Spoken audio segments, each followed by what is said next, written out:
Hoje vamos recapitular o filme chamado O Furioso.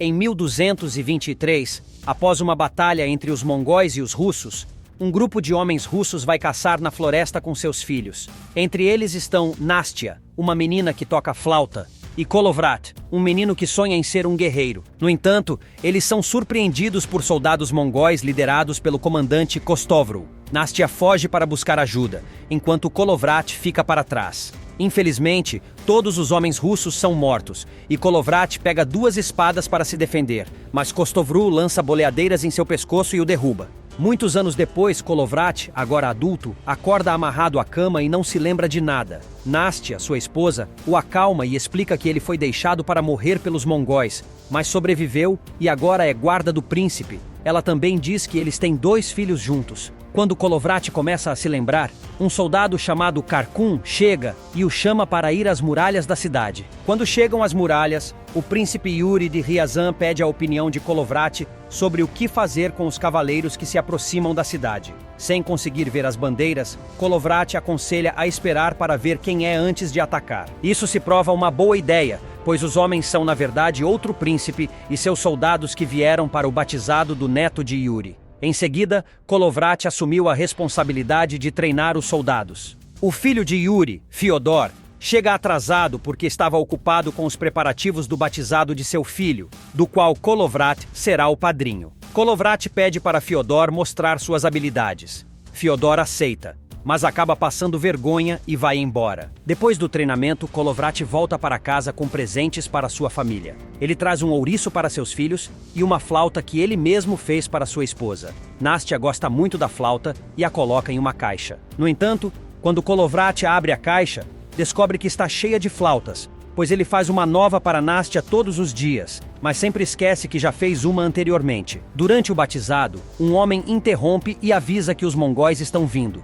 Todos fogem para se esconder, mas Kolovrat permanece com o bebê até que o padre finalize a cerimônia. Yuri e seus homens veem que os mongóis estão trazendo muitos soldados. Eles fecham os portões e não deixam ninguém sair até decidirem o que fazer em seguida. O príncipe Yuri reúne seus conselheiros para discutir como lidar com a ameaça mongol. Fyodor acha que seus guerreiros russos são fortes o suficiente para derrotar os mongóis, mesmo em menor número.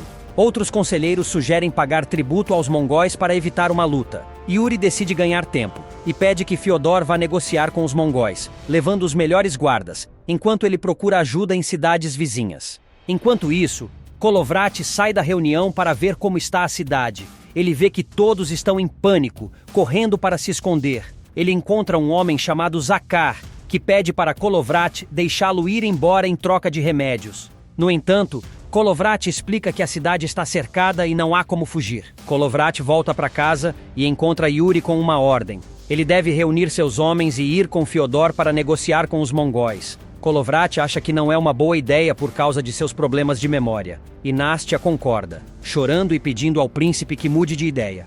Mas Yuri confia muito em Kolovrat e não muda de opinião. Os soldados se reúnem perto dos portões para partir. Karkun também vai, e como precisam de um tradutor, Kolovrat escolhe Zakar, que entende a língua dos mongóis. Preocupada com seu marido, Nastya diz a Kolovrat que a criada Lada irá com eles para ajudá-lo a se lembrar das coisas. Depois de carregar a carroça com presentes, o grupo parte em direção ao acampamento mongol. Lá, eles são recebidos pelo líder, Badu Khan, neto de Genghis Khan. Ele aceita os presentes e os convida a sentar e beber algo. Eles aproveitam a oportunidade para perguntar aos mongóis o que eles querem. Badu Khan diz que não quer nada e que os russos vieram sem serem convidados.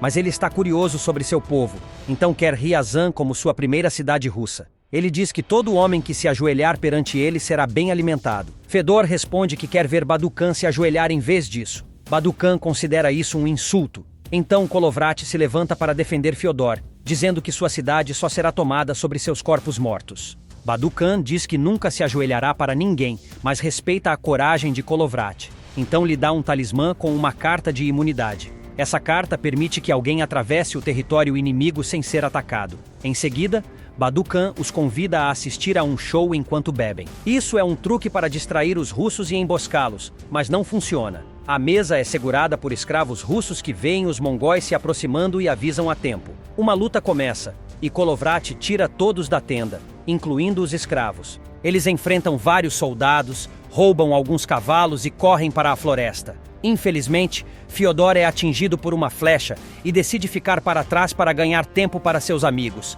Obviamente, ele é cercado e é morto por Kostovru.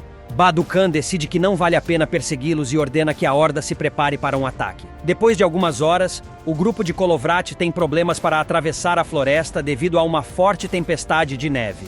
De repente, um urso gigante aparece, mas não os ataca porque está sendo controlado por um homem russo chamado Nestor. Esse homem os leva a uma grande caverna para descansarem até a tempestade passar.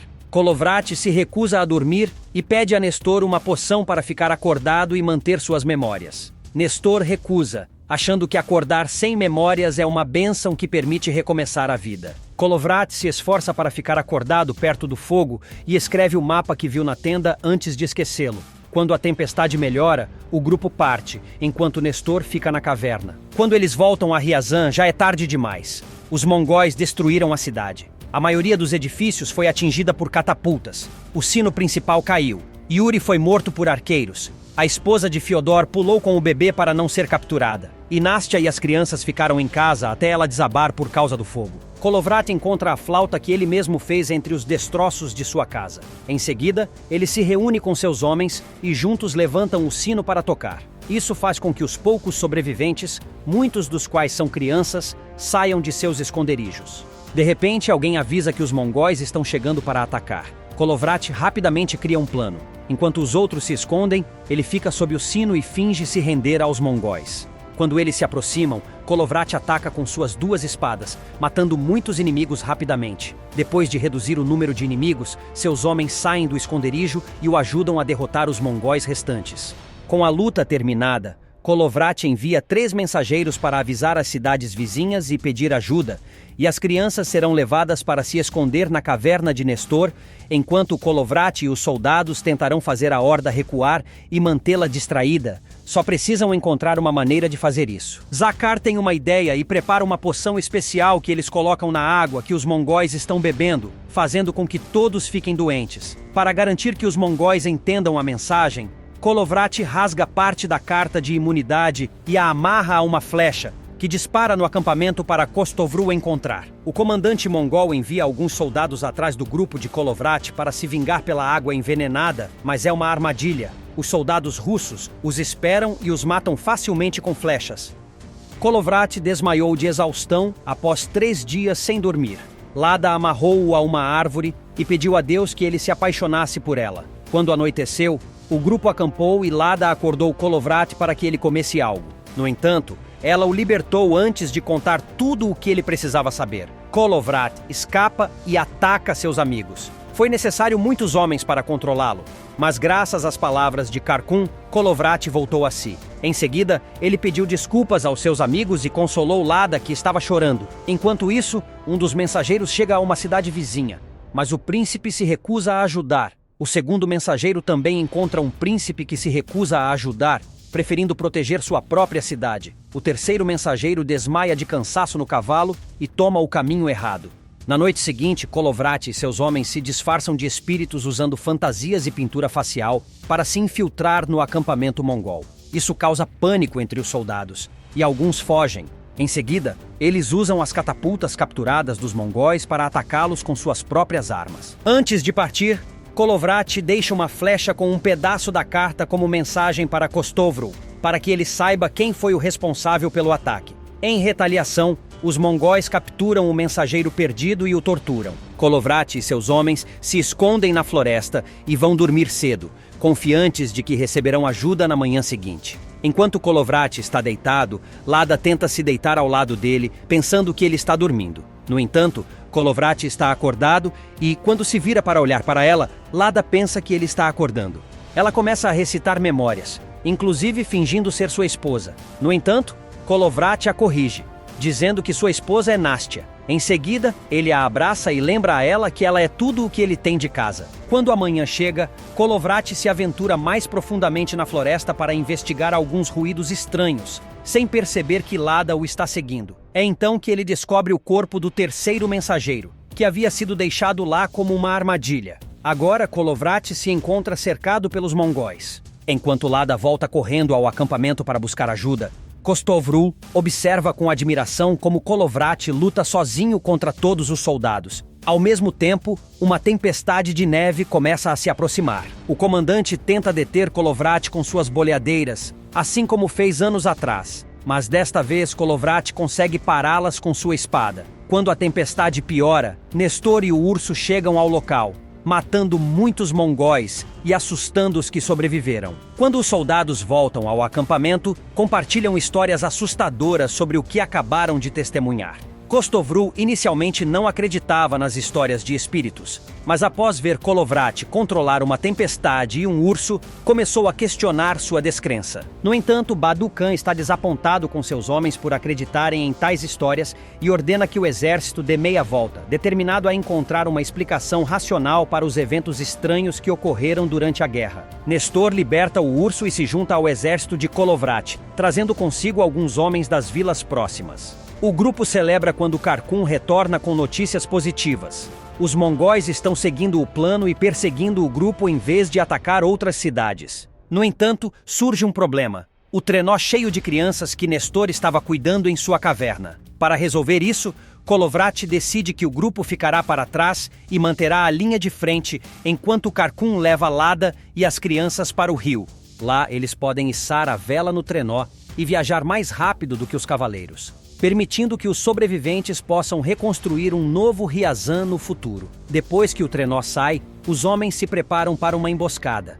Eles montam armadilhas em vários locais e esperam no topo da colina pelo exército mongol.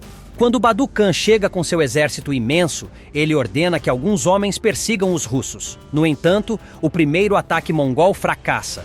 Os soldados russos haviam preparado armadilhas e os arqueiros russos também dificultam a subida dos mongóis pela colina. Enquanto isso, Karkun descobre que o caminho está bloqueado. Ele solta o cavalo e pede ajuda a Lada e às crianças para empurrar o trenó. Os mongóis começam a disparar flechas e, após derrubar alguns russos, eles sobem a colina e começam a lutar corpo a corpo com os homens de Kolovrat. Durante a batalha, Nestor e Zakhar são mortos. Kostovrul tenta atacar o líder dos russos, mas Kolovrat o derrota facilmente com um golpe preciso de suas duas espadas. Os mongóis ainda são muitos e matam os soldados russos um a um. No entanto, os russos conseguem segurar o topo da colina tempo suficiente para Karkun chegar ao rio. Quando ele chega, encontra um problema. O nó da vela está congelado e eles não têm fogo para derretê-lo. Lada tem uma ideia e pede que as crianças soprem sobre o gelo, o que o derrete e libera a corda. Isso permite que eles soltem a vela e escapem com segurança. Com apenas alguns homens restantes, Kolovrat venceu os mongóis remanescentes no topo da colina e hasteou sua bandeira. Badu-Khan se sentiu humilhado e enviou um mensageiro para descobrir o que os russos queriam. No entanto, Kolovrat respondeu com as mesmas palavras que havia recebido anteriormente. Os russos não queriam nada e os mongóis haviam invadido seu território sem serem convidados. Enfurecido, Badu-Khan ordena que seus homens lancem as catapultas. Kolovrat nota o trenó com a vela no rio e comemora que os sobreviventes conseguiram escapar, mas é imediatamente atingido por uma pedra e nocauteado. Quando Kolovrat recupera a consciência, segundos depois ele se lembra de tudo, mas encontra todos os seus homens mortos. Em um último ato de honra, Kolovrat desce a colina, protegendo-se de qualquer ataque com o talismã. Ele cai no chão e diz a Badu-Khan que um dia seu povo se vingará. Em seguida, Kolovrat deixa o talismã na neve e pede a Badu-Khan que o leve de volta. Badu-Khan atende ao pedido e Kolovrat sorri, satisfeito por ter feito Badu-Khan se ajoelhar diante dele antes de morrer. Impressionado com a bravura de Kolovrat, Badu-Khan ordena que seus homens lhe deem um enterro de herói. 5 anos mais tarde, Karkun assume o comando do exército de Novgorod Vladimir. Antes de enfrentar os cavaleiros teutônicos na famosa Batalha do Gelo, Karkun motiva seus soldados lembrando-os do heroísmo e do sacrifício de Kolovrat, inspirando-os para a batalha que está por vir. Espero que tenham gostado. Até a próxima!